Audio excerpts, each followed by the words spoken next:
welcome to another episode of our Salem by Night Chronicle. Well, I'll be your storyteller this evening, and we're going to pick up with our Anarchs. Instead of telling you what happened in our last Anarch chapter, because we had a nice little moment of shared coteries, I'm going to pick up where we left off last session, which is last week with our Camarilla group. We saw Mustang and Erikson go to an emergency meeting that was set up by Sheriff Green. There, they saw John Coulson enter with a few ladies that some of them recognized, and one woman that they did not. That young lady was introduced as Gretel Meyer. They asked to speak privately, which John Coulson agreed to, and the group stepped out onto the balcony. And as they did, Otis King and the rest of the coterie kind of arrived following suit. They also saw an older black man that none of them had seen before, that was acting kind of shady, acting kind of isolated. But they did get to meet with Gretel Meyer herself outside on the balcony, and they asked her a few questions. Among them, what had happened to her, where she thought Andrew might be, why he might have done the things that he did to her. They found out that Gretel was kind of courted by Andrew Givens and that she was later embraced by him, and that the reason that she got tortured was because she reached out to a reporter and kind of let slip where one of the chantry houses in the city sits, which Tremere don't take too lightly. Told him that the second time that she escaped from his kind of grasp, she was lucky in that the florist shop she was being held under was set ablaze, and that kind of weakened the magical bonds tying her to the place. She revealed where one of the chantry houses might be, somewhere in Four Corners, because it was somewhere close to where she had lived. And Erikson had asked her if Andrew ever revealed to her if he had had permission to make her. The sheriff got everybody's attention after they were done, and they learned that Elizabeth Barrister and a young woman named Statler were in attendance. The sheriff declared that there are hunters in the city and that they are organized because they attacked the diner and the Last Call bar the same evening. Revealed that Samantha is no longer doing business from the bar and that she has handed it over to Erikson Wood, which led to them being properly introduced to the court and the tower itself. There was a bit of bickering back and forth as Aisling McGinty and some of the other Primogena were kind of disappointed in that there wasn't a true lineage stated and it's just their sire's name. But there was a bit of a hubbub to be done when Mustang revealed that she was Nikolai's chowder, as Thomas Reginald Hyde and Samuel Hunter had a little moment between themselves. As Mustang was headed to the sheriff, she was grabbed by Manny Garza, and they now stepped out onto the balcony to have a little bit of a conversation where we learned that Mustang definitely does not like Manny Garza. But he revealed that he did get the message from Eddie and his cats about wanting to meet up. But he also revealed that a lot of people were looking for Andrew and that no one had enticed him enough to reveal his information. She learned that it was a kind of game for him, seeing as how long he could pull the strings on people. But they did have a bit of a conversation, enough for Mustang to try to gauge off of his appearance and his pose and his kind of demeanor what he could want. And she ended up trading information about the dead sex worker she found in the 1981 Cadillac, that Erikson found in the 1981 Cadillac. And she also revealed that there were 3 severed hands in the glove compartment, to which Manny, kind of sensing the vibe, told them that they could meet up with him in about an hour at the jazz club off of Hawthorne and Center, which is right off the highway, that he would have more to discuss with them there. And we left off the last session with the Camarilla group heading back to whatever they were doing, but the Anarchs, Mustang and Erikson at least, were heading to the jazz club. But tonight we're gonna pick up with Andreas Barker. It's good to see everybody again. In some time. Excuse me.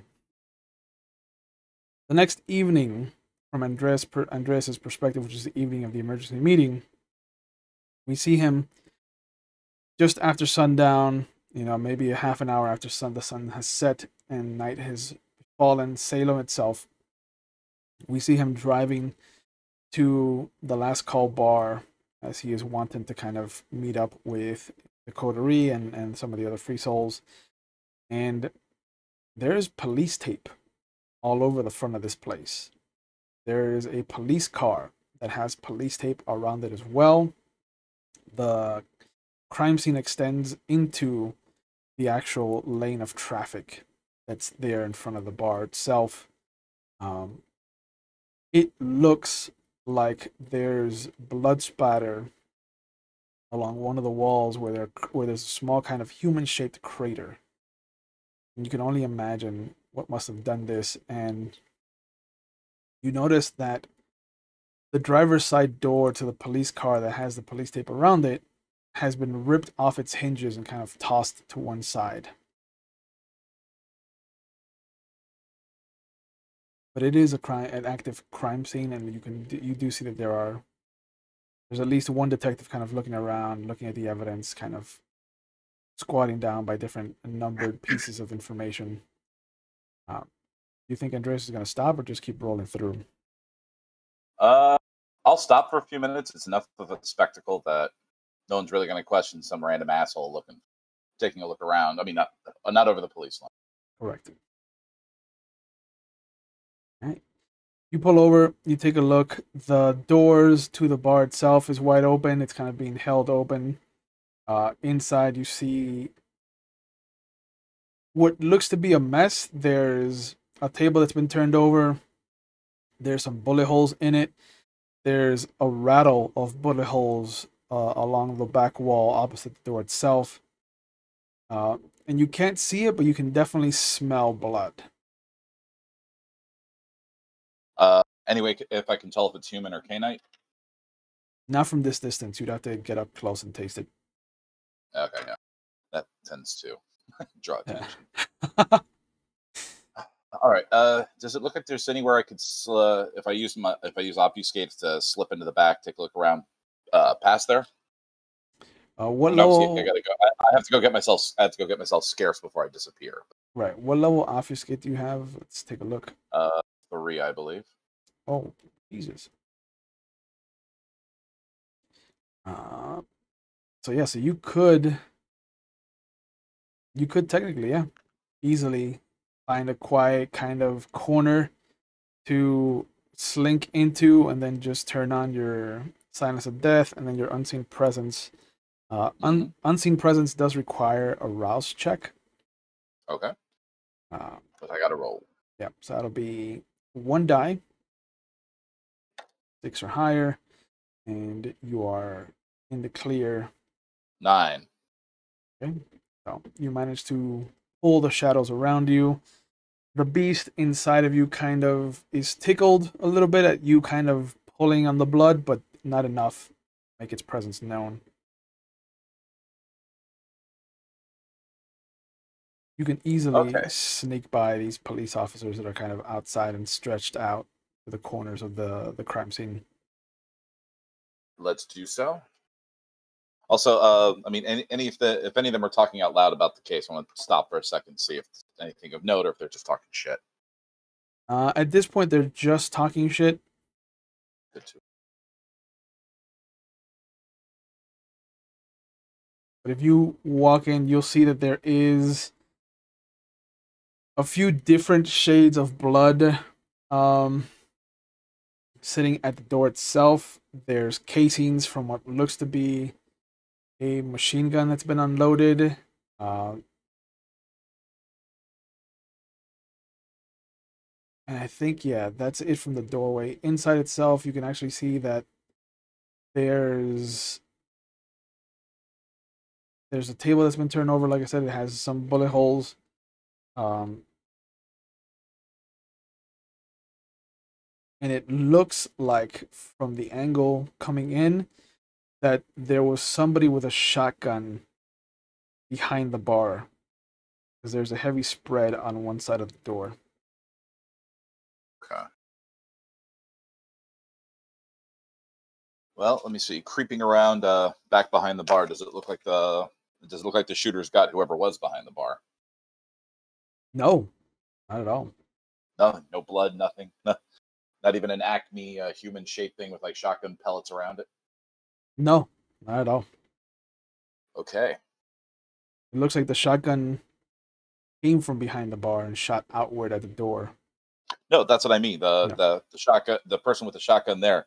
Does it look like from the machine gun fire that they were firing at the bar? Does it look like they hit whoever was standing behind the bar? No, no, no, no. Okay, that's what I was asking.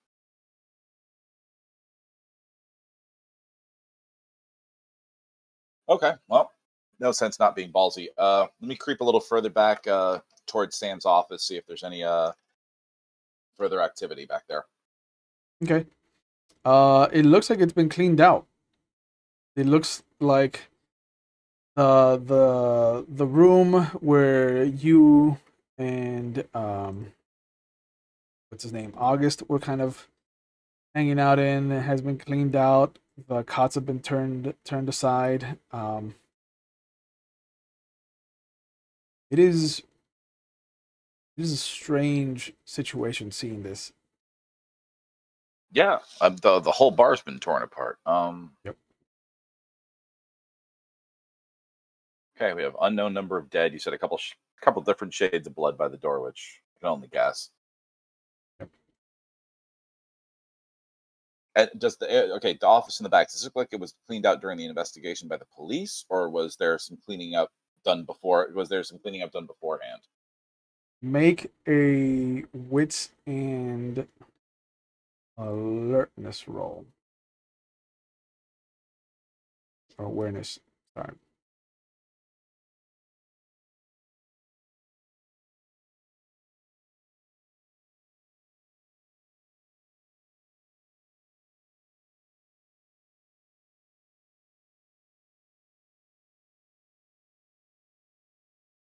What's my hunger at currently, by the way? 1. Just one still? Yeah.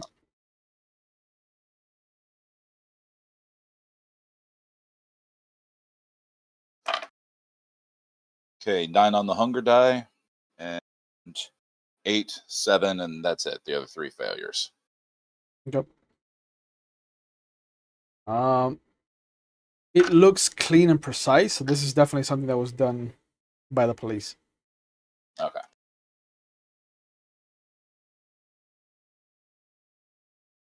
Like there's those little tripod numbers all over the place. Okay, yeah, like that kind of organization. Yeah. Okay. Let me creep around. Let me creep back out of the bar then. Okay. Back to the bike. Easy enough. There's not a big contingent of police here. It looks like they spend the majority of the day kind of looking around and making everything happen. But yeah, you can make your way back to the same place where Okay. you kind of became invisible, like you pull the shadows and then you kind of come back Okay. out. Yeah. On the way out, is there any police reports or anything left in the cars that I might be able to get a hold of as I'm walking by? Make another wits and awareness. If you can notice anything.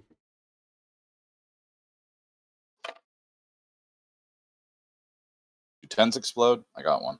No. Okay. Then failure on the hunger die, and then 10, 6, and 7. Okay. There is you notice that the lead investigator is about to leave. Excuse me.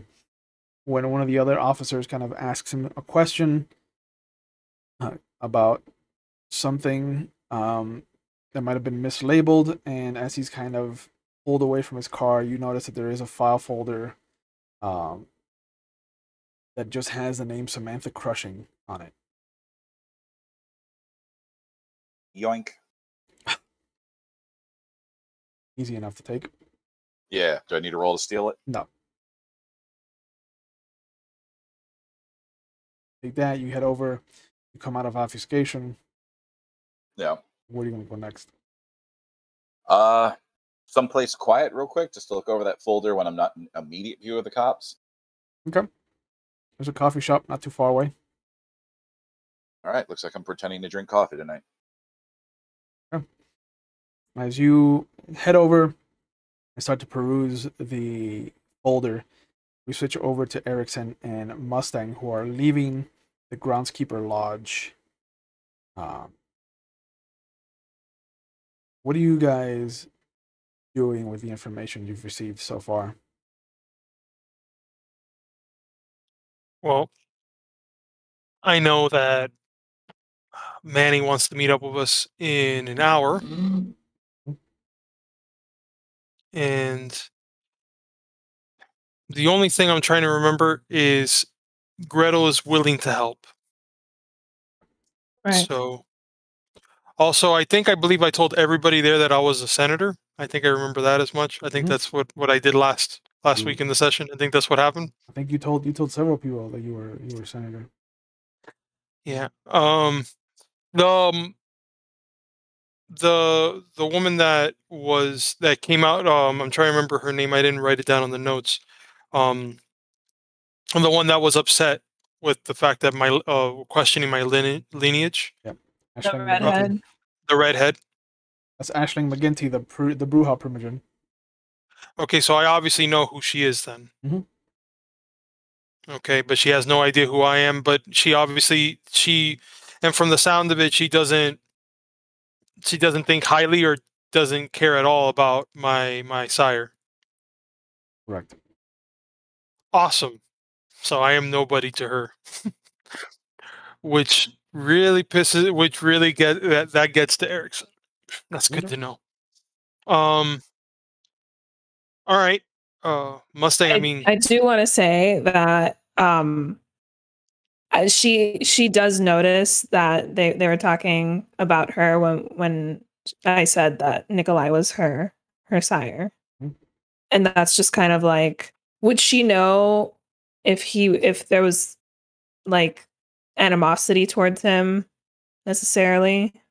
Yeah, easily. He would have told you that he is not short on enemies in the city. So based on who was there, does she know any of those folks? Or if any like beef exists? Not from visuals. If you had been given names, maybe. Okay. Got it. But nobody came up to introduce themselves to you, so you don't have any Yeah. names to go with their faces. Except for Manny. Right. Manny introduced himself. Yeah, because Samuel, that's player knowledge. Mhm. Yeah. Okay. Right on. okay. Right now, so we're leaving the Moose Lodge, right? Yes. Moose Lodge. I call it the Moose Lodge. Yeah. But we don't see anybody else that is leaving now. Sam has already been gone. Everybody else is already gone. It's just us, correct? Yeah. And while you were talking to Manny, everybody else kind of like fucked off. Even the big kind of van that Melvin has isn't even there in the parking lot. Okay. How far is this bar from where we're currently at? The last call? No, he's No. not meeting. Manny's not meeting us at the last call. No, Manny's meeting you at the jazz club. Right. How far is the jazz club from here? I'll tell you right now. Find my picture of Salem's map.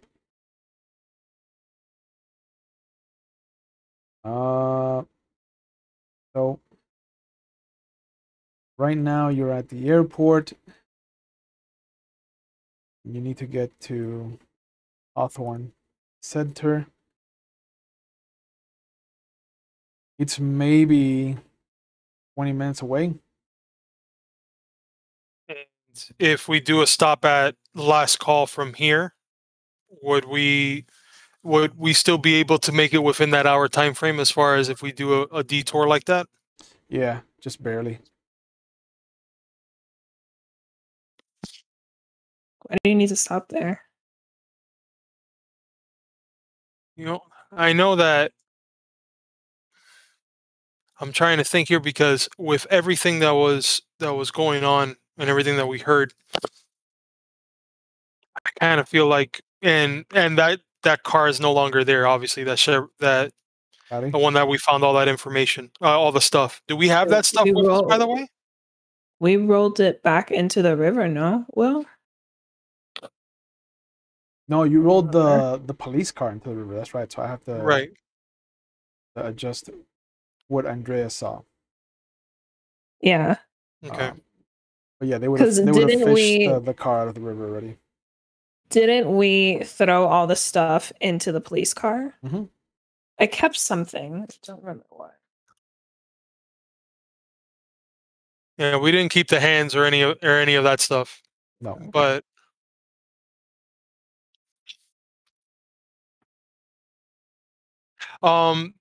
I want to see if I can remember at least the license plate that's on the car. The caddy? Yeah. Ooh, that'll be a rough intelligence and awareness roll. Oh, Sure. can I do that then? I mean, it's gonna be rough either way. Yeah, intelligence and awareness. In a whole day already. Oh, I know. So that's 5 die. I'll try it out. Why not? Sure. And I have 1 on the hunger, right? I believe so. I don't think that we did anything to rouse your blood. Nope. To force any hunger on you. All right. Well, that is a 4 on the hunger, 110, 19, a 6, and a 1. Okay. 3 successes.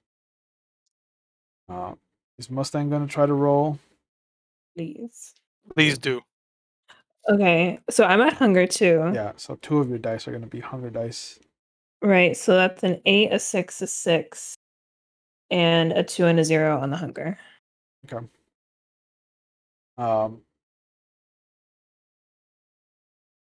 Erikson remembers that the license plate was a Washington State license plate and the number 2 somewhere on there. That's pretty much all that he really remembers. Mustang remembers that it was a Washington State license plate, and the last 3 digits are 26Q. Okay. Oh, that works. That Yeah. partial with that state that would make it easy, especially if we know the make and model of the car. Yeah, Nice. I've done worse looking for people that owed me money. That's fine. We got this. Right? All right, we have that information. And what was it that you kept, Mustang?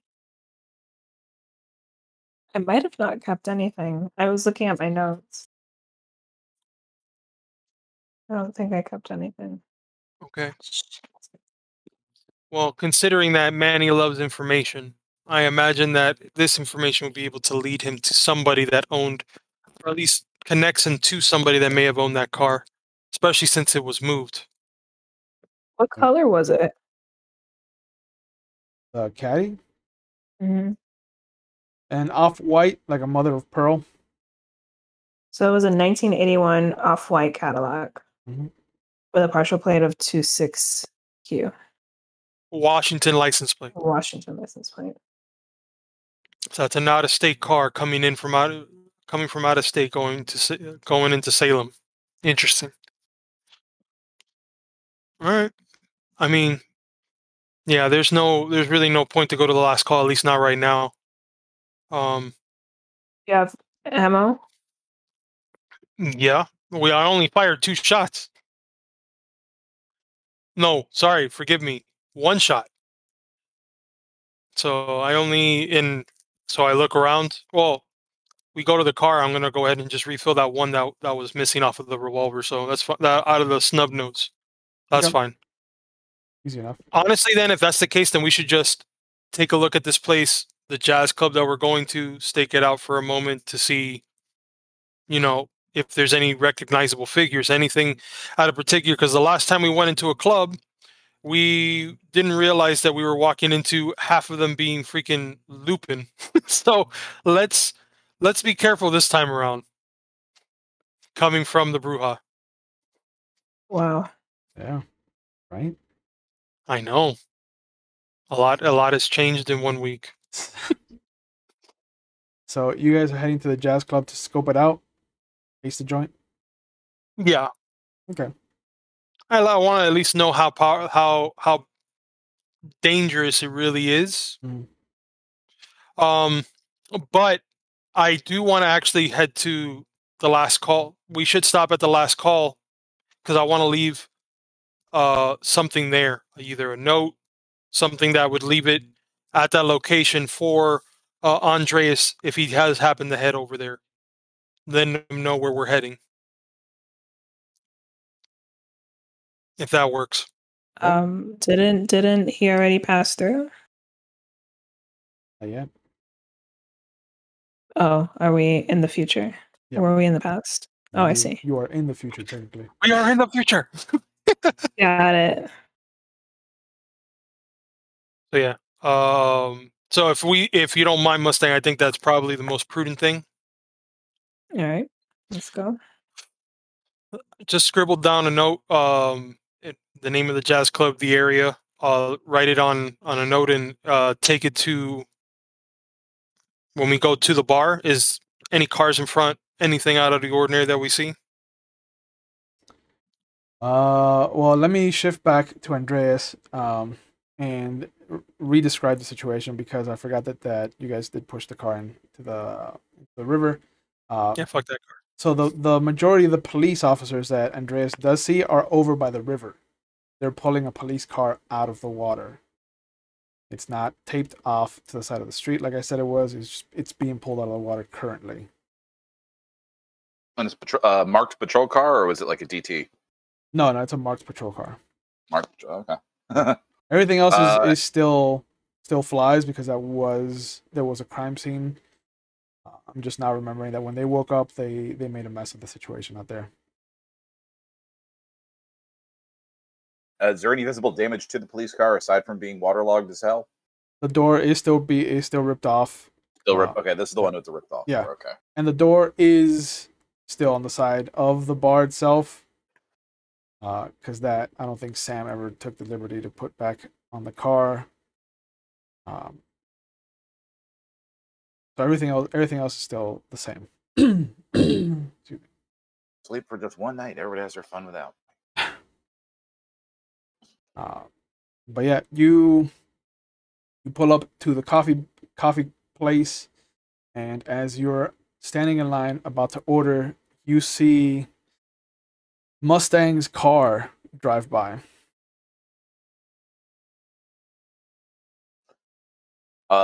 Taking a quick glance, is it Mustang in it?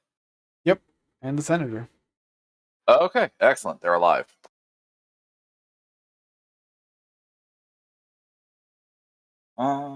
Wait, we don't notice him? He's in a coffee shop. Oh, he's in a coffee shop. Sorry. Okay, Yeah. You're right. Does it look like they're headed to the last call? Yep.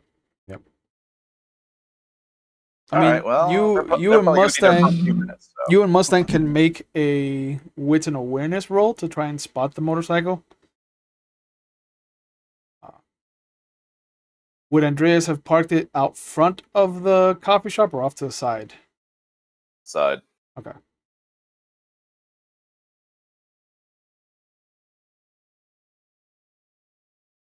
Let me know what you guys get in your roll.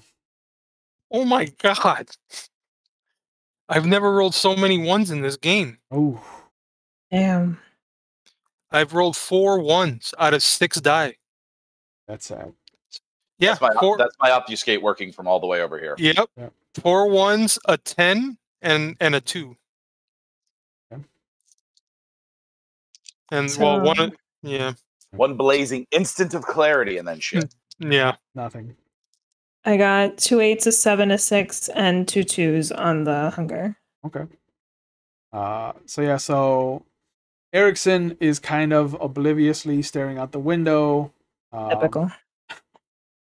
Talking just maybe to himself about the information you've learned, about how Manny Garza is probably the scummiest person he's ever met, and he was in Congress.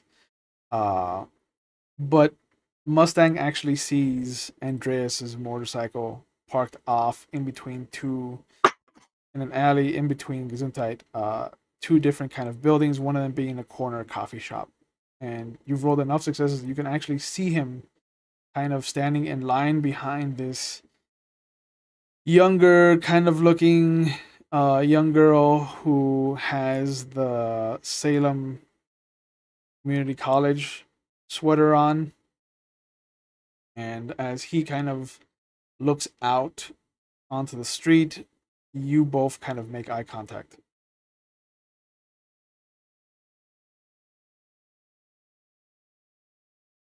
Okay.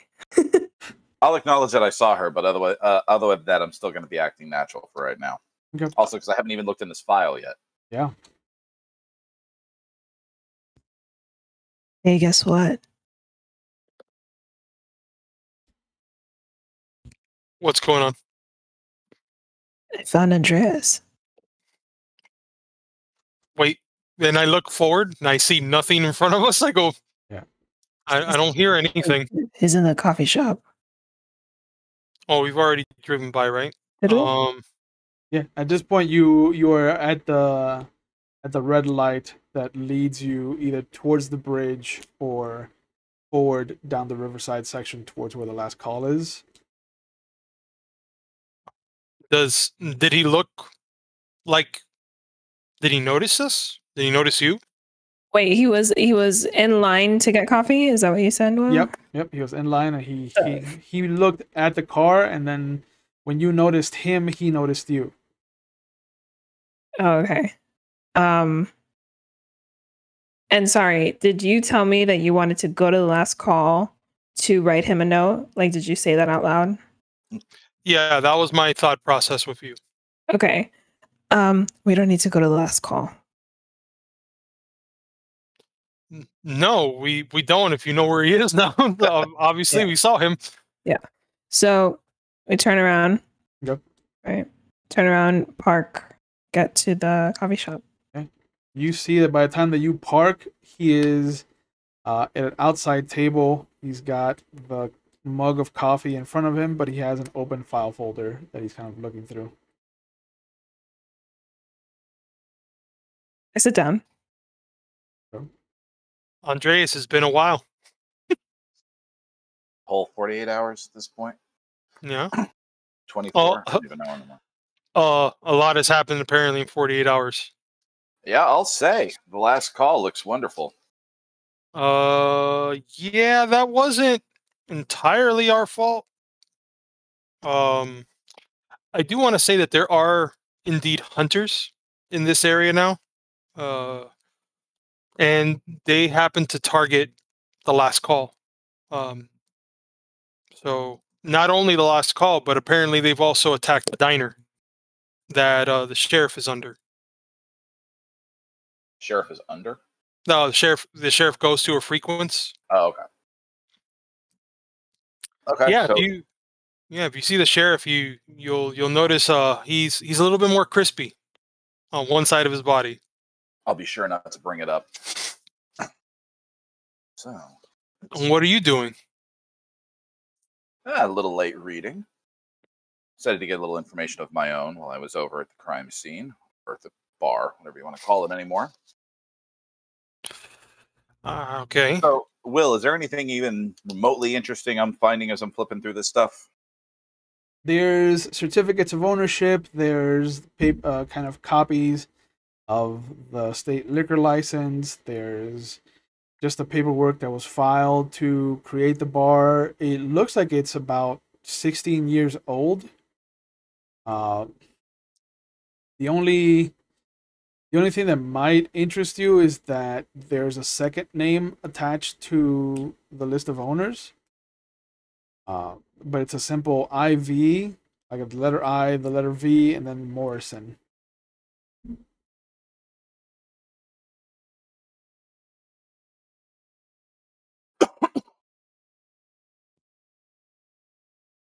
Well, kids, it doesn't. It looks like I somehow have all of the legal documentation for the last call bar license. Mm-hmm. V. Morrison. So, were there any casualties? Were there any casualties at the bar? I mean, you said there were hunters there, and the couple of different shades of blood I noticed when I got in the front door. We lose any friends? We lose any enemies? Funny you should say that. A couple of enemies. I We do lost want a to couple. also. Great.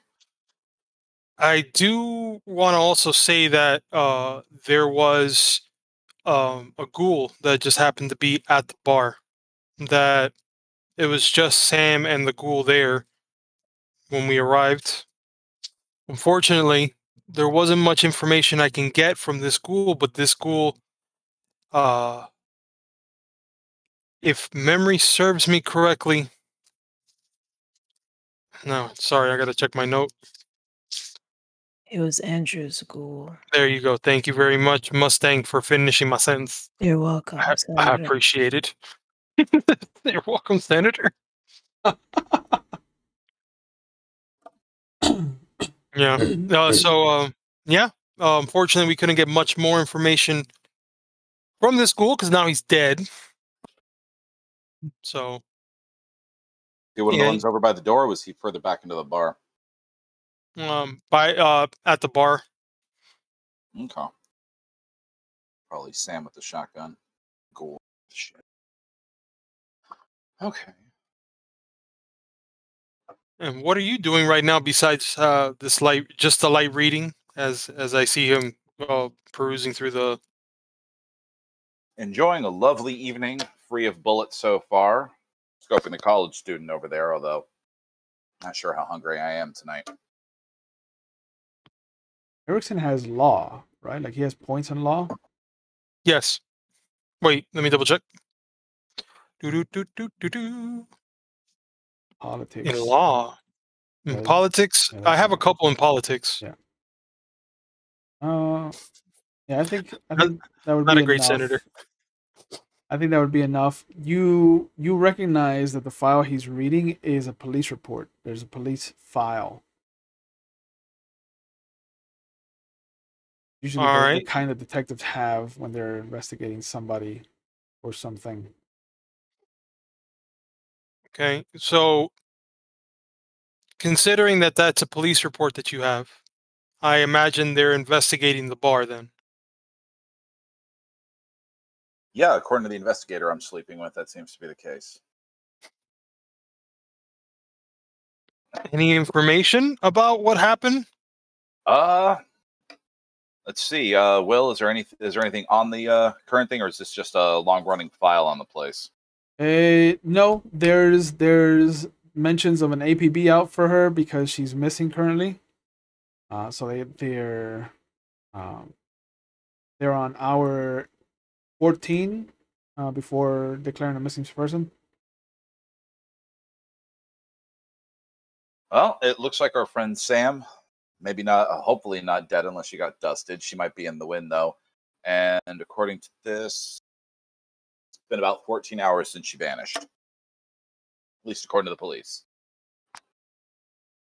Oh, from the last time we saw her, she's alive and well.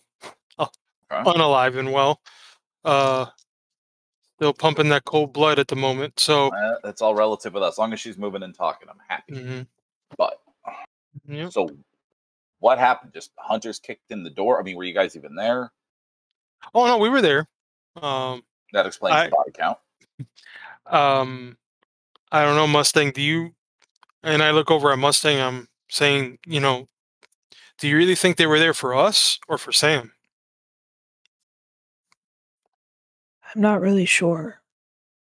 Well, where hunters are concerned, they might not even give a shit. They might just try and stir up a hornet's nest, kill a few bodies, see who runs off into the night, see where they go. Are you guys followed afterwards? We did have a tail. Wait, did I have a tail? Or did Camarilla have a tail? The How good's your Camarilla, perception, dude? Camarilla had a tail. Camarilla Sorry. had a tail. And do I know? Is this Mustang knowing that Melvin's place hasn't been hit, or is this me, Michelle, being in that game, knowing that? Michelle. Okay. There hasn't been any word from the Home on the Range diner, but there also hasn't been any word from anything in West Salem being hit. Oh, okay. So we don't.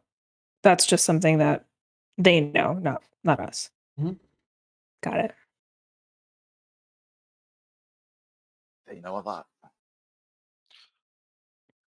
Is there anything on that file or any reporting talking about a caddy that was found in front of the property, in front of last call bar? Flip, flip, flip. No, there's an attachment of a known vehicle that's under the name Samantha Crushing, but it's a Volkswagen Bug.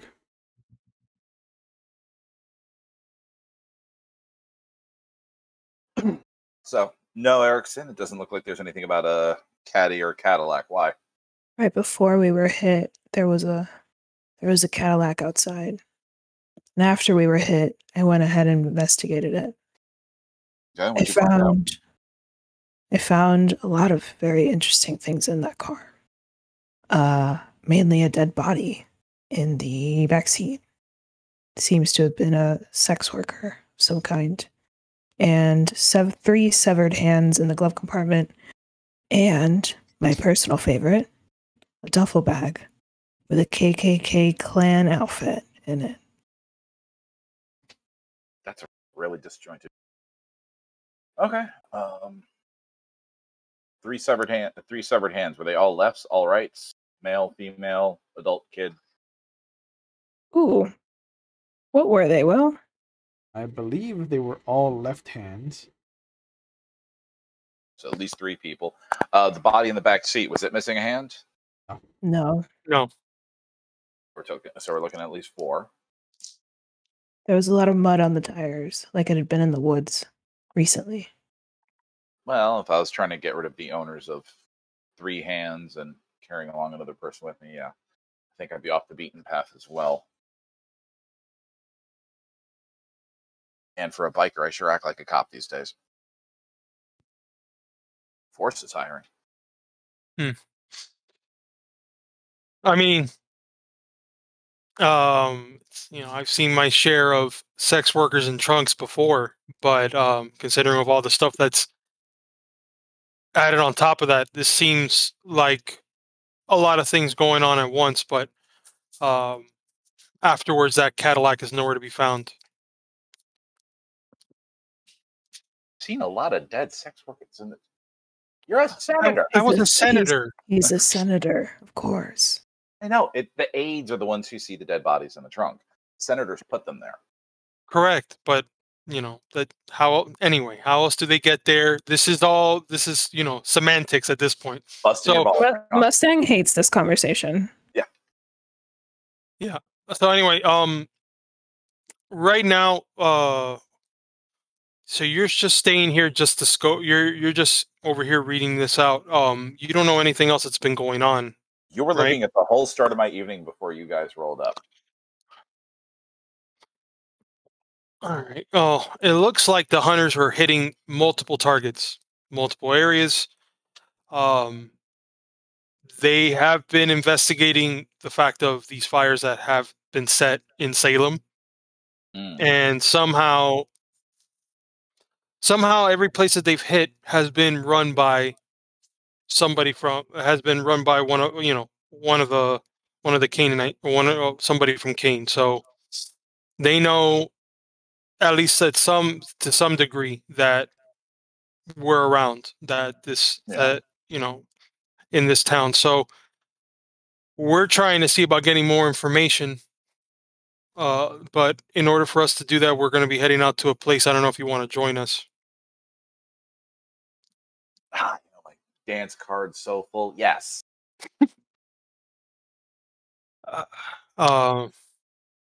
You know, I think that this would be more of a place. This is a place that we haven't been to, and the last time we were somewhere, we almost got a run-in with Lupin. So unless we want to do that, which I don't mind, I have no problem having a little romp with some Lupin. I think that discretion would be the best in this case. I don't know about you, Mustang. Agreed. Are we ready? I'm ready to go. By the way, when this previous conversation was getting Mustang's goat, did I notice that? Ooh, make a wits and insight roll.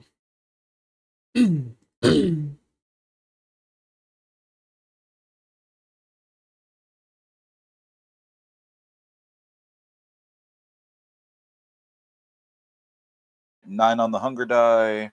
Ooh, 9957. Okay.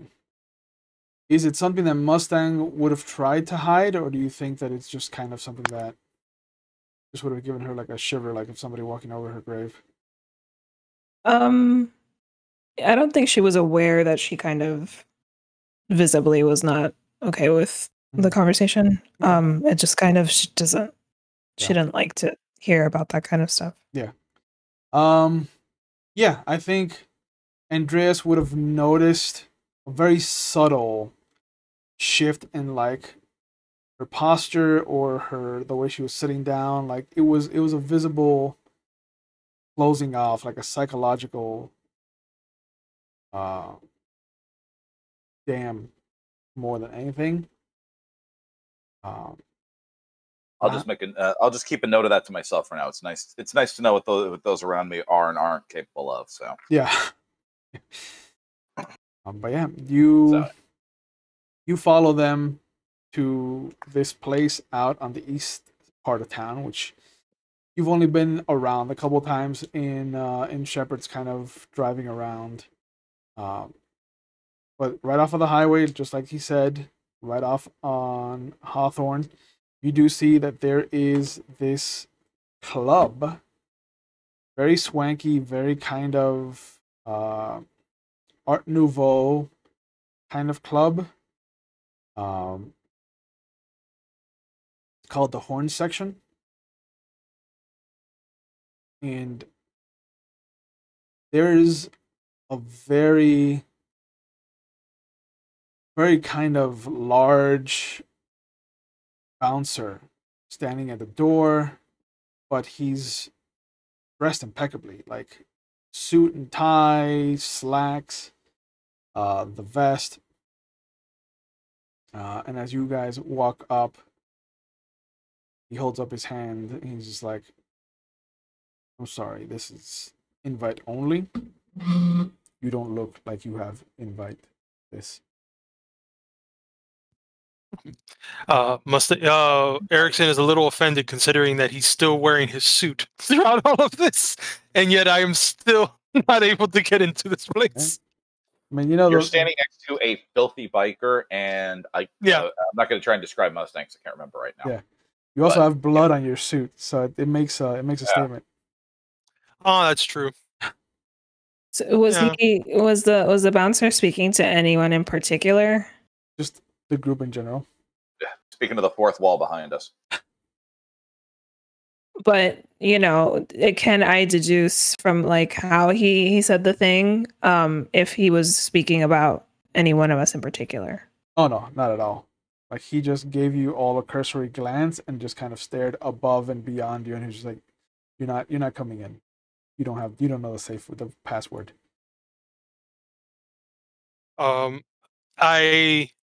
I button up my jacket just so that I don't show the blood that's on my shirt as much. Sure. And I lean in, I go, oh, please. I mean, of course we were invited. We're here to see a friend of ours, newly acquainted. His name is Manny Garza. You see him raise an eyebrow slowly, like a single eyebrow. And he's like, Mr. Garza invited you here. And I lean in. I give a shit. I start smiling a little more. I go, why else do you think, besides the fact that I love jazz, we're here for some more important business? Right.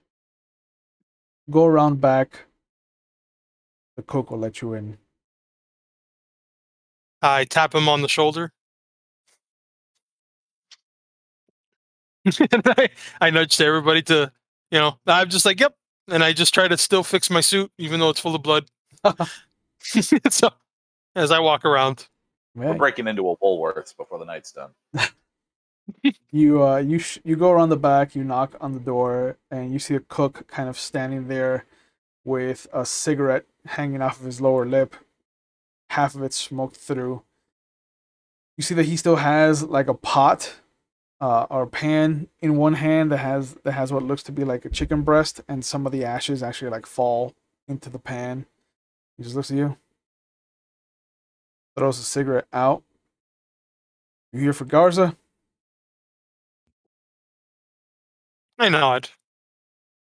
This way. And he goes over, puts the pan on the fire, throws some white wine onto it.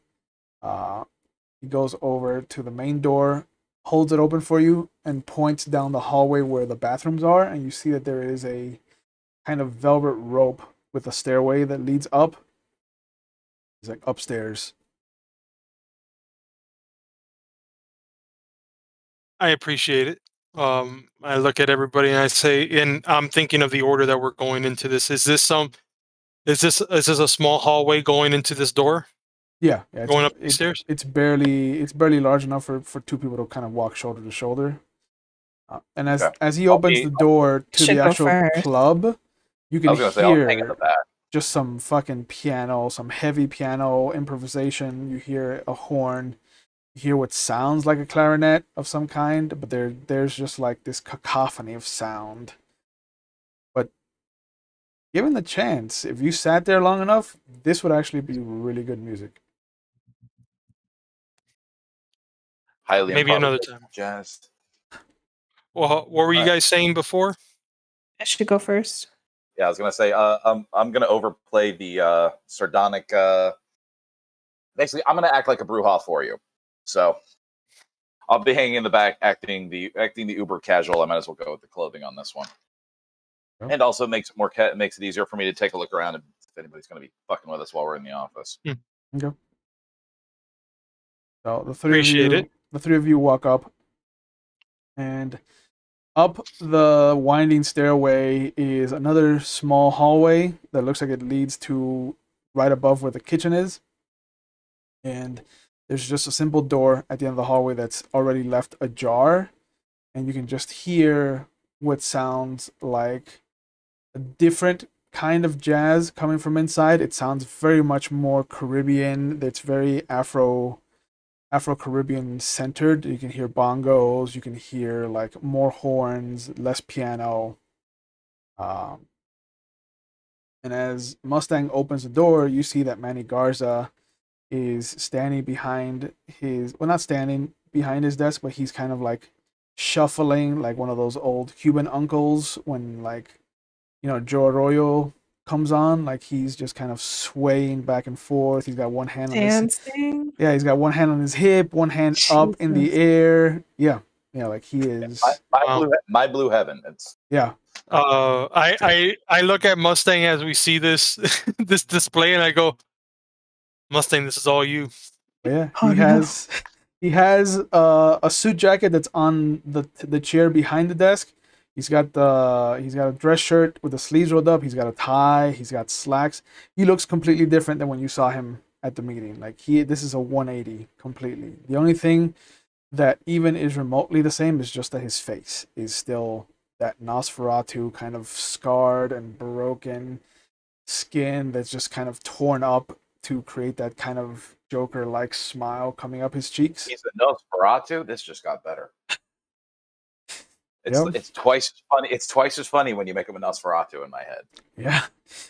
Yeah, like I told them, like I told Mustang in the last session, this is a person that I did not come up with, but that I love role playing all the same because Manny Garza is an older kind of like he was embraced in 1940s, 1950s, turn of the decade Cuba. So he's gonna be fun to play. Okay. But as he sees you guys walk in, he kind of stops. You see him kind of just stretch out his hands. He puts on the dress jacket to look kind of professional, and he sits down. He's like, "Hey, who's this guy? He's a new He's face. our friend. He's our friend. Sit down, Frank." Cruising around, cruising at his office, looking around at everything. Just for the sake of my own fucking paranoia, because I've walked in here blind. Anything out of place I'm noticing, including other Nosferatu standing in corners trying to be vases. Do you have sense the unseen? Do you have aspects? Shit, no, I don't. I don't think that you're given that ability. It looks like you would expect a trap to be sprung here. Like it's large enough for maybe somebody else to be in the corner. Mm-hmm. But honestly, there's just kind of this artwork of just kind of some island nation that you don't recognize. There's just this very tropical kind of artwork on the wall. He kind of has this this air about him, and it is definitely something that's put on. It is not his usual self. Like this is a mantle that he's put on. Mm-hmm. So what we saw when we came in might be a little taste of the real thing when nobody's looking. Yeah. But he motions to the two chairs that are there. He's like, I can have somebody bring in another chair if you want. No, Mr. Davies was good enough to lend me his office. Davis? Yeah. Antoine? Did that name ring a bell? Yeah. Antoine Malcolm Davies. That's right. Wait, this is his office? That's what he said. That's what he this just is said. his office with Cuba on the fucking. Well, I guess it's not necessarily Cuba. Yeah, it's not it's Caribbean necessarily island. It is some equatorial kind of location. I see. Okay. I don't mind standing. I take off my jacket just so that I can show that I still have blood on my shirt. Yeah. And I just place it over my arm. I just place my jacket over my arm. He says, He's like, "Oh, buddy, you need a change of wardrobe, my friend." I haven't had the time. I know you are dressed in the nines all of a sudden, and that's great. I just like living in the suit that I'm in currently. Maybe I'll change it later. But we're here for business. Yeah. No, that's why I dressed up so good. This, you gotta look the part when you're in a busy kind of like highfalutin place like this, and you also, you gotta show the ladies that you can dress up and clean up nice. And he kind of looks at Mustang and winks. Yeah. Ruined the Nosferatu. is creeped out sufficiently. I want to, because this is Malcolm Davies's office. Mm-hmm.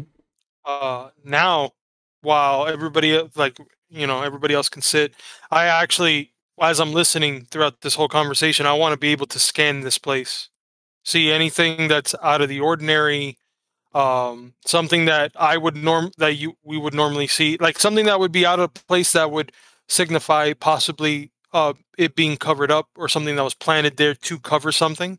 Oh, isn't it great when coterie paranoia kicks in? Yeah. Make a wits and awareness roll. Yeah, wits and awareness. Woo! With my new dice tower. Thank you, Mustang. Happy birthday. Yeah, happy I birthday appreciate it. on Saturday. On Saturday. I have 9 on the hunger, and then 2 9s, 2 4s, and a 7. One of the portraits sitting behind him. For a moment, as you're standing and everybody's and you see him kind of like wink at Mustang, and you see him pull out a pickled jar of what looks to be just pieces of organs. Right, his Uh, usual. His usual. Behind him, you see suddenly like a little thin, almost imperceptible line of light that travels for a moment. And as you kind of take a look at it again, you notice that the portrait behind him is actually several slices of the same portrait that have been put over what looks to be Venetian blinds of some sort. So it hides Okay, the I window. get you. So I get you. In other words, that it's several, but this is inside an office. Yeah. So it kind of, you would imagine that this overlooks the actual jazz bar itself. Okay. But I can't tell based off of that where it would be positioned as far as what he would see outside of those blinds. Correct.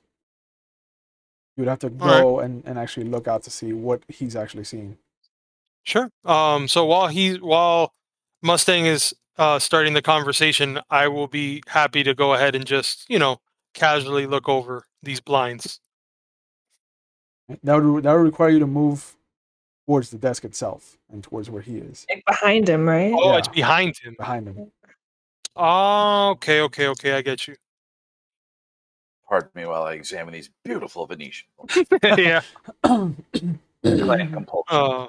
You see him just put a chunk of a liver in his mouth or a lung, and he's just like, okay, so what you said you had severed hands, yeah? 3 of them? Yeah, left hands. Oh, that's bad luck, left hands. You know what they say? No, what do they say? Oh, you can't play with your wiener if you got no hands. That's what they say. But that's why you have 2 hands. That's I say it to myself, so it's softly. I go, okay. So, yeah. So it's 3 left hands that were found, and along with that, we also found a whole dead body, full, like all in one piece. Yeah. From what we can tell. That's I already told him that. Yeah, that's what the young lady has already said to me. Mm-hmm. Thank you for that piece of information, young lady. And he gives you a finger gun. Yeah, it's funny because we gave all this information, yet we haven't heard anything on your end. So,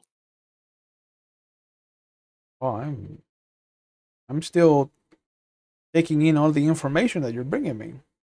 You said, while you're taking in that information, I would hope that some of that information starts coming out. Oh yeah, of course, because the right hand washes the left hand unless it's been cut off. Finger guns. Yeah. Another thing they can't do without a left hand. Yeah. You see, and he points at Andreas. I like this guy. This guy knows. I look over at Mustang, and just like at this point, like I have if I could show the amount of annoyance I have right now over what's going on, I'm just gonna go ahead, and you can already tell that I'm just scouring over a little bit the room as he's talking, because obviously his attention is more towards somebody, and it's not me, and I don't believe it's going to be Andreas. No. But he looks over at you. He's like, okay, so you said you had left hands, you had a dead hooker, and it was a Cadillac? Yeah, that's right. Okay. And you see him, and now he actually has pulled out a notepad. It looks like he's scribbled down what you have told him. He's like, anything else that you have that you might remember about this Cadillac? Now you give me something. Oh, baby, it goes slow, please. It's been a while for me. I'm serious. I understand, and there is a reason why I have brought you to this place. Please, humor me. He's positioned behind the table, right? Mm-hmm. All right. I start casually, just as I'm walking around this spot. I want to be able to position myself to the side, to his right side, on the side of the table, if there is space. Yeah. Yeah. As close as I possibly can be without looking like I'm breathing on him. Yeah, like he looks at you as you kind of start to mosey over, and he's just okay. I'll tell you, it looks like if this is how you want to do it, I will warn you. There may be three of you, but I'm not to be taken lightly. Erikson, relax. We're just having a conversation. So I lean back against the wall. That's the closest to me then? I have information that you want, and you have information that I want. So I've given you quite a bit. Why don't you give me a little bit then? Oh, but baby, I've given you so much already. What have you given me, Manny? He puts the jar down, puts the little fork that he was using kind of on the lip, circular lip of the. He balances it there. Like one, if we're going to count down the least, I have given you the location of one of Antoine Malcolm Davies's holdings, as it were.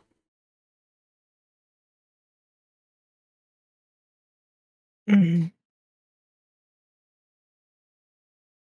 It doesn't take a what's the word? Philanthropist? No. A scientist? Rocket A scientist. rocket surgeon. It doesn't take a rocket surgeon to understand that this is where Malcolm kind of brings his friends. If you know what I'm saying. Not like friends like you and I are friends, but like friends how you and I should be friends. And he kind of wiggles his eyebrows at you again. Ugh. I cough really loud. I honestly think we should get back on track to what we're talking about here. We have information as far as the Cadillac that could help you find out who owns that Cadillac. Tell him about the plates. I'm not. I'm just. But we need more information from you besides where Malcolm Davies shacks up for the night. Oh, baby, you are so short-sighted. You remind me of me when I first started out. Let me tell you, and that was rough. Whew. Eso sí fue candela. But I digress. Please. I swear, if you just give me some more information about this Cadillac, I will make it worth your while. Like, We found a bag. okay. We found a bag in the trunk. I meant like, you know, the color, the license plate, since you clearly are keeping that a secret. We found a bag in the trunk with a clan's outfit in it. Okay, but what color is the car compared to the clan outfit? Like, is it a complementary Close. color? Is it It's close. How about that? Okay. Okay. I don't like this game that you're playing. Like, don't know. I bring you here, good faith, because I figure you want to create a lasting relationship. I want to create a lasting relationship with you. It kind of gives you as sultry a finger gun as he can. She gets up. He shoots Oh up. no. He shoots up to his feet too. He's like, okay, hold on. At least give me the car color. I did. Were you listening? Okay. Typical man. Oh, you hurt my feelings. He turns around and he opens up the blinds a little bit. And he's like, he motions for all of you to come over behind the desk. There is a square table surrounded by circular tables down there. The gentleman sitting at the square table is Mr. Givens. As you said, if you had been paying attention to what I told you earlier, him and Mr. Davies are good friends.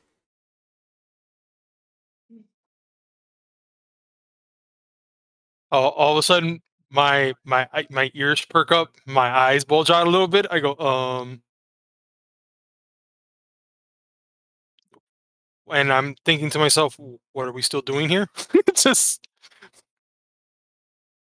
But you see him gather up some stuff. He grabs the jar of pieces of organs. He puts another piece of what might be a lung or a diaphragm into his mouth, and he's like, clean up after yourselves, okay? I promised Mr. Davies I wouldn't make a mess in here. And he just leaves. Wait. He turns around. Yes, baby. It's a 1981 Cadillac. It's off-white, and the partial plate is 26Q, Washington. Oh, look at that. You do lucky me. He blows you a kiss as he leaves.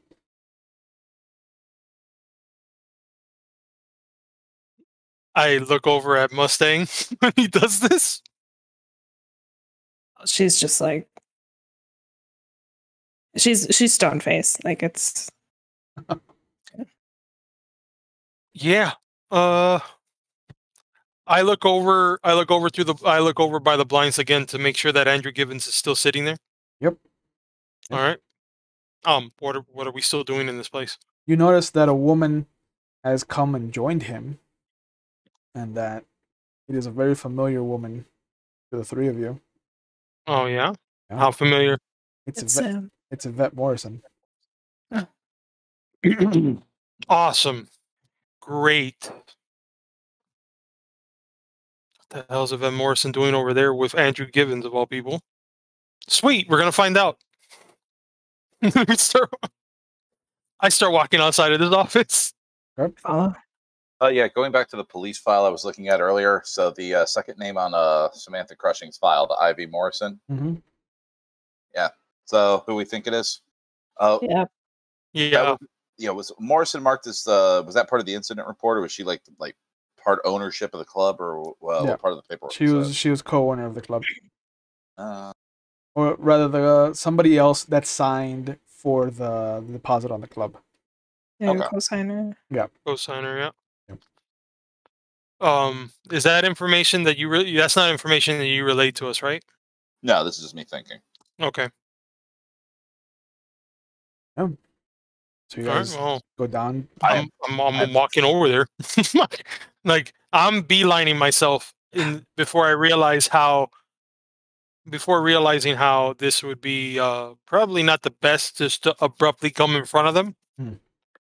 So I stop I stop to wait up for everybody else because I don't want to run, but I feel like I'm almost running through over there to them.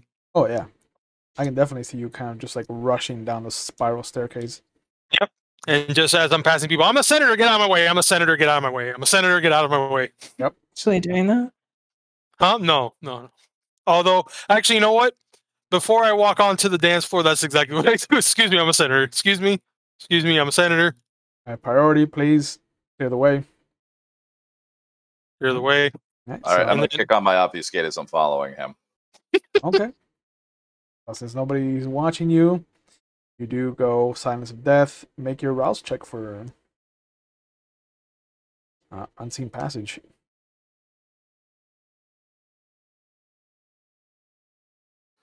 4. 4. So it happens either way. You do become invisible, but the beast, the hunger, comes up to 2 in you. And as the shadows kind of pull in around you, you see kind of Mustang struggling to catch up with Erikson since he's a Bruja and he does have celerity. There's a moment where you hear the drummer just kind of hitting the hi-hat, or not the hi-hat, the kind of mid-tier, the mid-tier kind of drum. I forget what it's called, Kenny. The tom-tom. Kind of. You're talking about for cymbals, or you're talking about on a drum itself? No, like the drum itself. Oh yeah, tom-toms. Yeah, the tops. Like what you would use for a countdown. Yeah. Like the. Yeah. Oh, snare. Oh, that's a snare drum. You're doing this. Yeah.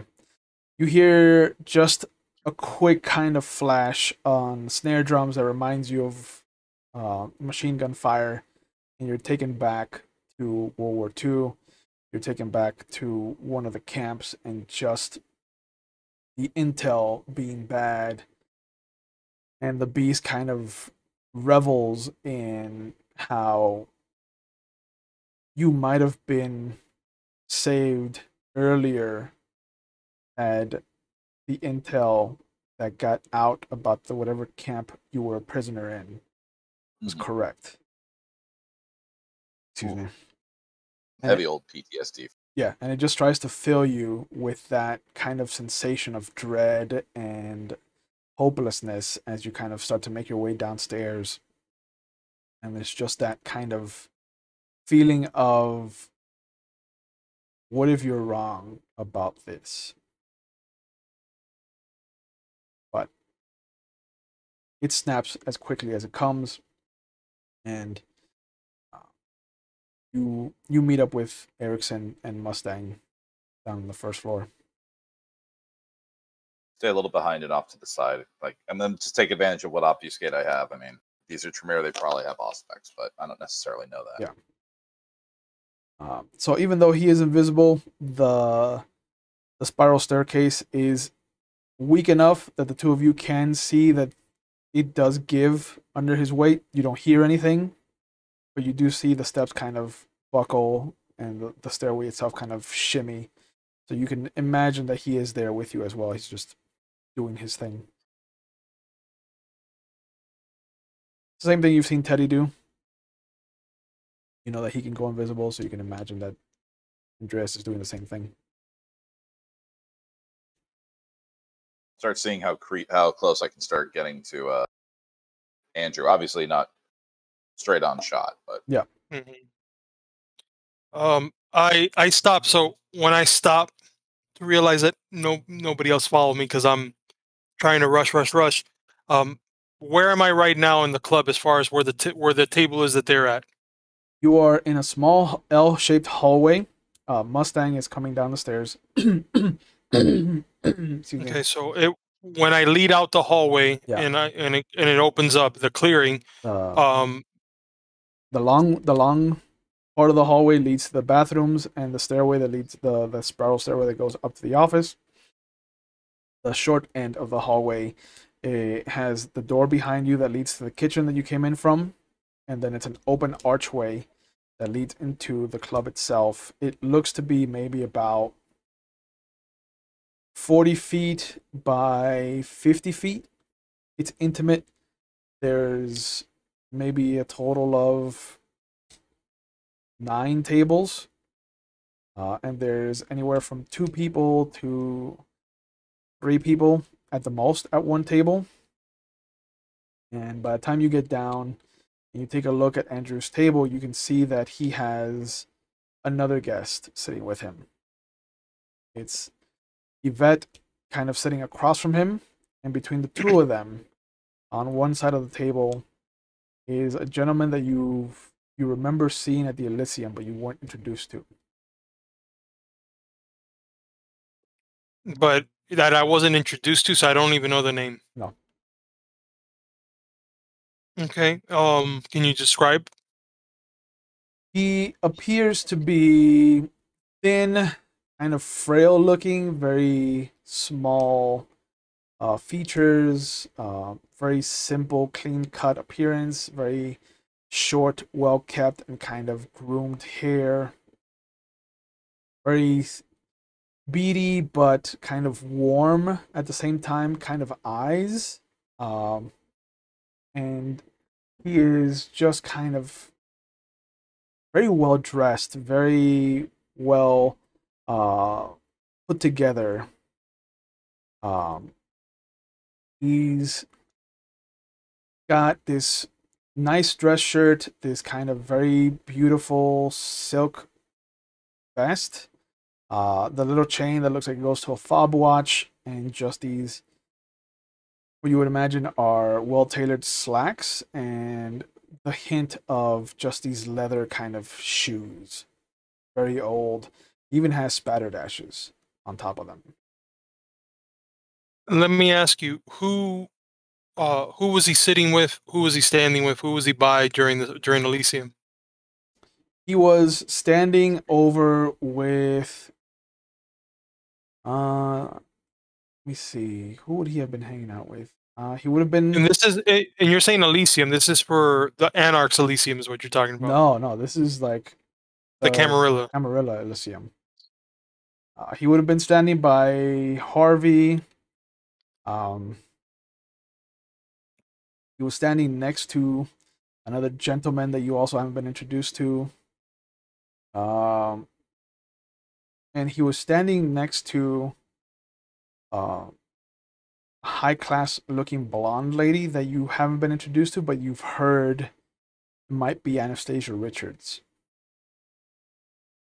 But you definitely saw that he was nowhere near any of the what would be considered low clans, like the Nosferatu or any of the Bruja. Like, he was with the Blue Blood clans, like around Ventru, around Toreador, around Big Boys.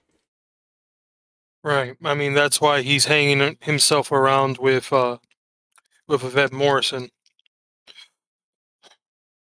Yeah.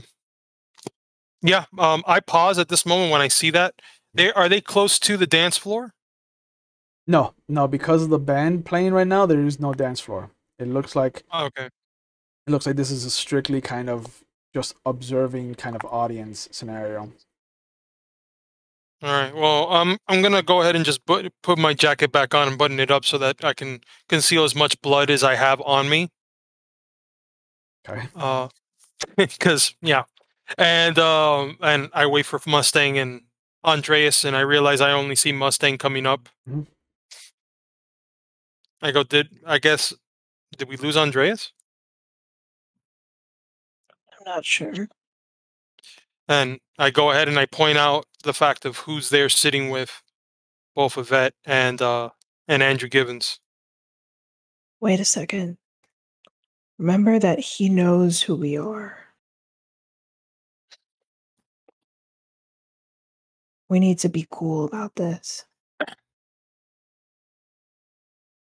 Okay. Well, if that's the case, Mustang, I'm going to follow your lead then, because everything is telling me to just jump on that table and find out what the fuck is going on. I know. And I don't think you should do that. I know it's like totally against your moral code or whatever, but you really shouldn't. He knows who we are. See, that's why I work with you, Mustang, and I don't work by myself. Remember the last time that we had this lead, all of a sudden people died. So Right. I'm going to follow you this time. Cool. So when you on this, when you were telling, am I still close enough to be hearing them exchange with one another? I don't think you would be, because you were kind of beelining towards Andrew. Okay. On the way to Andrew, see if I can slip by one of the bars, grab a shot of the strongest drink I can find, just in case. Okay. What were you going to say, Mustang? when you were describing Andreas going down the stairs, you meant that for me or for me and Kenny? Both of you. That. Oh, okay. Yeah. So I know that he's hidden. Yeah. Okay. Cool. You just don't know if he's next to you or if he's gone on his own in that heavy Right. state. Right. My suggestion is that we follow him. We stake him out. Okay. In my mind, I'm like, this is not what I wanted to do, but I will listen. This is. You can tell that I'm just like holding back. Like, okay, yes. Like a child being told not to do something. I'm like, yes, okay. I do want to get close enough to at least hear the conversation. So, is there any tables or anything that's that they have their back towards? The way that they're sitting, there's no table that you'll have a full back towards. Somebody will be able to see you at some way, shape, or form. Okay. I was not introduced to one gentleman. Is he sitting? You told me how they're sitting. So, Yeah. Yvette is sitting across from Andrew Givens. Yes. So it's a square table. It's the only square table in the place. Mhm. Andrew's on one side, Yvette's opposite of him, and between the two of them on the third side is where the gentleman is sitting. The only person that they would not have met would have been Andreas.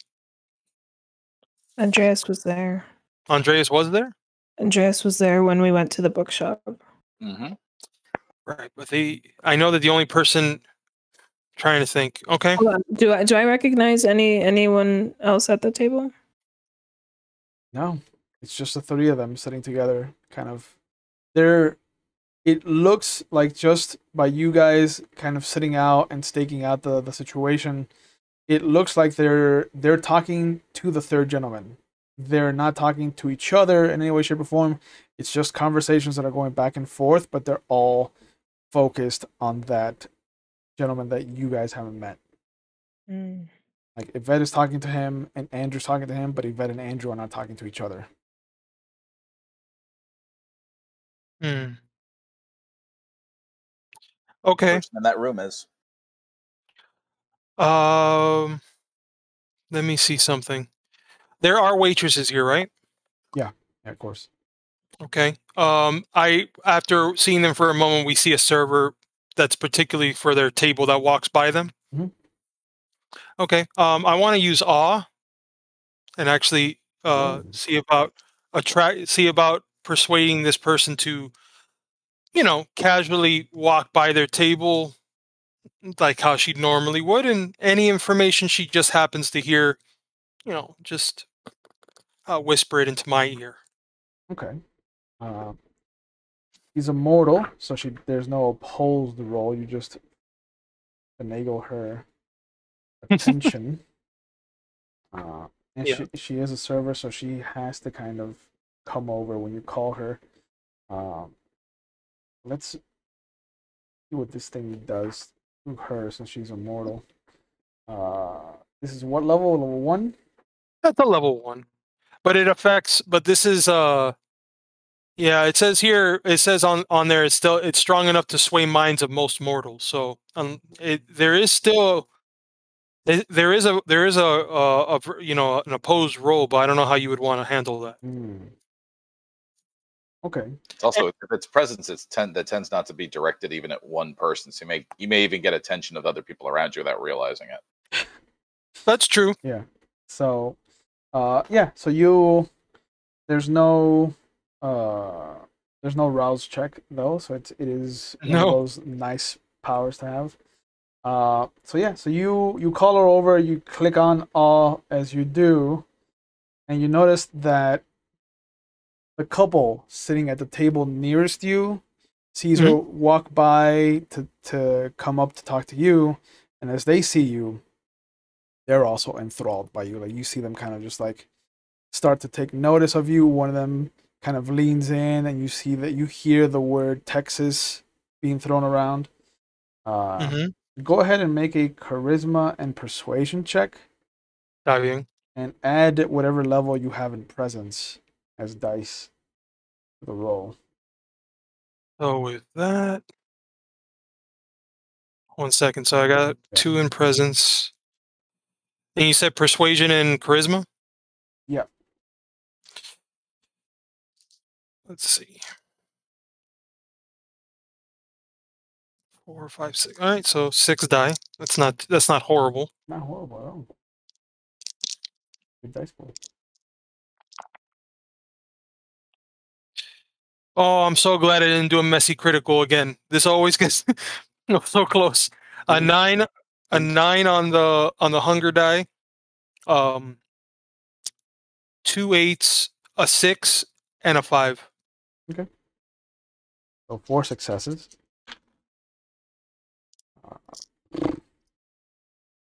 Rolled 1 success. So she comes over, she listens to what you are trying to get her to do, and she's just kind of nods absent-mindedly, like you see her jaw starting to slack as you're talking. Like she looks like she's maybe 25 at the oldest, but she's got these eyes like you are the only man she's ever wanted to be with. Oh, I haven't heard that in such a long time, but go right ahead and just see what you hear. And bring it back to me, and we'll have a little bit more of a conversation. Yeah, of course. And you see her kind of just go over to the bar to put in whatever order she needed to put in. All right. And you said there was a couple that was also enthralled by me. Yeah. And once she leaves, the male of the couple kind of leans over in your direction. She's like, Yeah. "Hey, I don't mean to pry, but were you the senator of Texas?" And I put out my hand and I say, "Well, hello there. I'm former Senator Erikson. It's a pleasure to meet both of you. And may I have your names?" He excitedly grabs your hand and just shakes it vigorously. I'm Kyle. Kyle, and this is my wife. And she's like, Beatrice, Betty. But you can come. Yeah, you can come, Betty. Betty's fine. Kyle and Betty. Oh, pleasure meeting both of you. I have friends right over at that table. And I was wondering if, you know, you could just bring them a couple of drinks for the night. Just like I'm pretty much what I'm trying to do is just sending them human. yes, I'm sending people over to their table. Yeah. Make another charisma and persuasion check. Sure. Wow. And let's see what happens to these poor schmoes. Charisma and He's sending persuasion. them drinks, and he's sending them drinks by proxy. Yeah. Yep. So that's Andreas is just picking up a shot glass from behind the bar or on the server's side of the bar and just drinking it, or is he? No. I'm hanging on to it just in case I need to set somebody on fire. Oh, got you. Yeah, high proof spit with a lighter, and on top of that, use a little chymistry, and they'll think they're blazing. Just in case I need it. Of course. 3 9s and a 2 on the hunger. Okay. Yeah, you see them look at each other. The wife is like, oh, we were about to leave. And he's like, yeah, you know what? It's not every day that you meet a senator. And you see him kind of, he gets up, he goes over to the bar. And before he goes, I want to slip him a couple hundreds. I go, you know what? Keep going for the night and just see where the night takes you guys. It was a pleasure meeting both of you. He kind of looks at you and he looks at the money. And he's like, oh, please, it was our honor, Mr. Senator. And he goes over. Sure enough, I'm starting to get an idea. So I'm starting to walk around this bar now. Yeah. God help you if you ever join the Camarilla. They're going to make you write Masquerade on the chalkboard like 500 times. But he goes over to the bar. Andreas, if you could make a dexterity and stealth roll for me. Oh, man. Oh, no.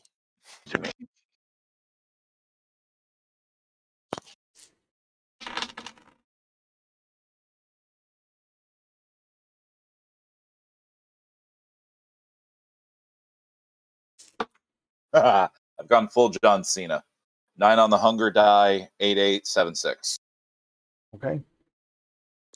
Huh? Jesus. Can't see him. No. Yeah. So of course, Antoine doesn't see you, but Yvette scored like 8 successes because of the 4 10s that I rolled. So she actually does see you creeping up around the table, and you notice that she deadpan just kind of stares up at you as you're approaching the table. Like even as she's still talking to Antoine, and if you get close enough to the point where she thinks you can hear the conversation, she'll actually tell them to stop talking.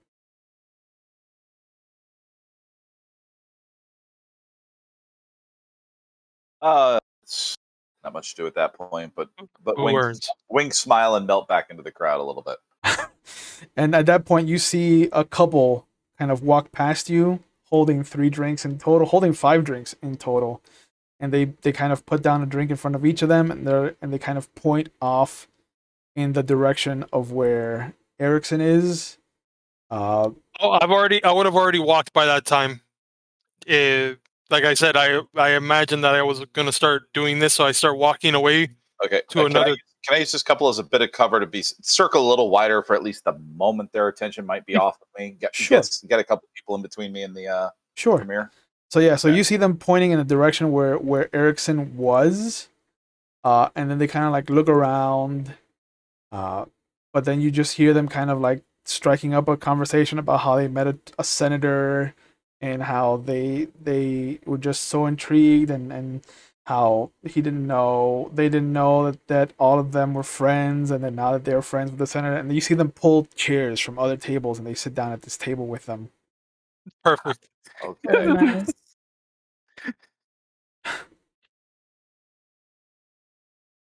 But the server comes over at that point, and she's just like, "Is there anything else that I can get all of you? Will these 2 be joining you? Should I merge the tickets?" And the third gentleman's like, "No, please. They were just leaving." And you see that he suddenly has a moment where he kind of like fixes his tie, and he's like, "Madam, sir, it was a pleasure to make your acquaintance. Now, please, if we could be left alone for a private conversation." And you see them both kind of like, "Oh, yes, of course. This is we shouldn't have intruded. Yeah, no, please." And they get up and they start to make their way back to their table. Okay. Can I see Erikson in all of this? Make a wits. Actually, no, he is walking around, so yeah, you could see him. Everybody else is kind of sitting around. Where's Mustang in all of this? Shaking her head. Her ass off. Shaking her head. Like, what's going on? Did we sit at a table? No. We're just standing in the middle of this fucking club. He's walking around. Like Erikson is walking around. You don't know where Andreas is, but he's also walking around. So Mustang is free reign to do whatever she wants. She also has the car keys, I think. So yeah. I kind of want to figure out how he got here. Who's he? Andrew. Oh, that's a good question. Yeah, like I want to know if he's got car keys in his pocket. Or a mirror nearby. That too. Yeah. There's a moment where the music just comes to an abrupt end. Everybody kind of stands up and claps. The band says something about taking a 10-minute break. And then you see them start to shuffle off the stage. People slowly start to sit back down. And as they do, you see that all 3 of them are gone from the table. But the drinks are still there. We would not have seen them move? With the rest of the people standing up and giving a standing ovation, it would have been very difficult to see them. All of us? Yeah, you could all make wits and awareness rolls to try and spot them. Yeah.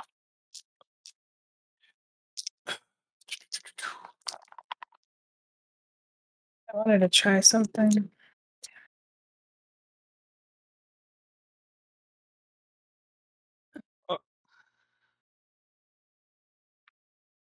Two eights and a 7. 3 for you. 10 on the hunger and 8 a 7. 2 3s and a 1. 3 for you. I got a 9, a 2, a 4, a 3, and a 2 and a 3 on the hunger. 1 for you. So far, you did not see him.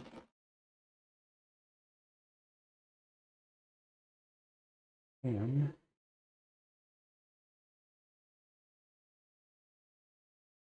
Oh, you bet does. No, even better than the boys. So yeah, you see some movement. Excuse me. You see some movement around the table, but it looks at one point like people just kind of like moving around to get a better view of the band themselves. And there's like the hands coming up, the standing ovation. There's a couple of people that are just kind of like snapping fingers, like it's a spoken word event. But otherwise, everybody has kind of stood up at this point, and it's almost too convenient the way that everybody shot up to their feet. But as people start sitting back down, the table is empty.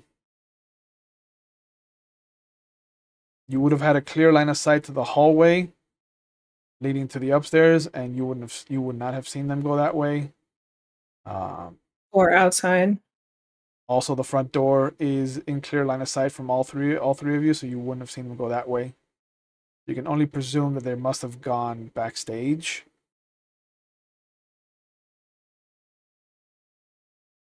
Well, away I go. Or up to the office.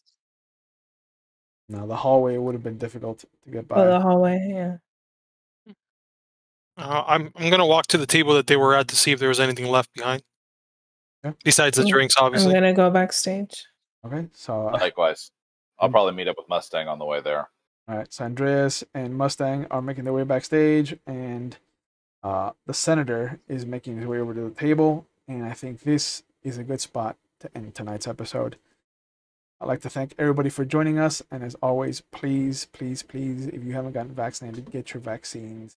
It is imperative that we kind of try to get out of this because it's rough. It's rough out there. And speaking of, if you are finding it difficult because of the situation and you are watching us live, please know that in the Twitch chat right now, I'm putting up some helplines in case you need to reach out to somebody, in case you want to try to talk to somebody and you don't want to kind of bug or bother or pester, and I use that very loosely in quotations, some friends, because I think we all should kind of reach out and ask for help when we need it, because there shouldn't be any taboo or stigma about mental health. I think also if you are a friend or family member of somebody that's usually a strong personality or a happy-go-lucky personality, please reach out to them, because you never know how a simple hello or how are you could change the trajectory of somebody's life. So please, please, please check in on each other, kind of look after each other. And as always, if you feel like you still need to wear a mask, please do. If you still feel like you should keep your distance, please do. I know that some people have been getting it rather close to me, and it's a little uneasy. But I also always have my mask in my pocket. So please continue to wash your hands. Continue to just look after each other. Get your vaccines if you haven't.